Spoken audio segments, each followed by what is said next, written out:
Un sourire, ça peut changer une vie. Un sourire sur le visage de ton frère, c'est une aumône. Pourquoi on ne se fait pas des aumônes entre nous? Il faut apprendre à sourire, gratuitement. Ça fait plaisir, wallah, ça fait plaisir. Quand des fois tu as des soucis dans ta vie, et tu viens à la mosquée, tu vois des gens, ils sont chaleureux, wallah, ça fait plaisir. Ça remonte le moral, ça réchauffe le cœur.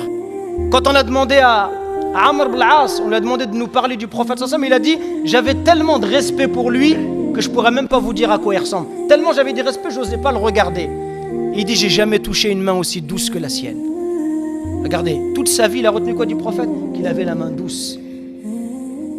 Des fois, tu vas retenir d'une personne, quand elle va décéder, juste qu'il était souriant. Tu vas dire, ah, mashallah, ce monsieur-là, très très souriant. Toujours le salam, toujours le sourire. Et il y a des gens, subhanallah, jamais de sourire de leur part. Un sourire, ça coûte rien, mes frères. Et wallah, ça peut faire beaucoup. Et wallah, ça peut faire rentrer au paradis. Ça pèse lourd dans la balance. Ces petites actions que nous, on méprise, ça pèse lourd dans la balance. Surtout pour celui qui sourit pour plaire à Allah et pour ressembler au prophète sallallahu alayhi wa sallam.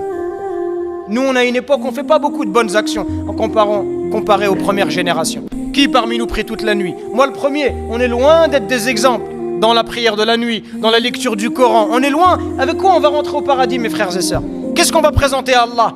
Si on ne peut pas faire ces actions-là, au moins essayons d'avoir une attitude fraternelle. Au moins essayons de faire un sourire.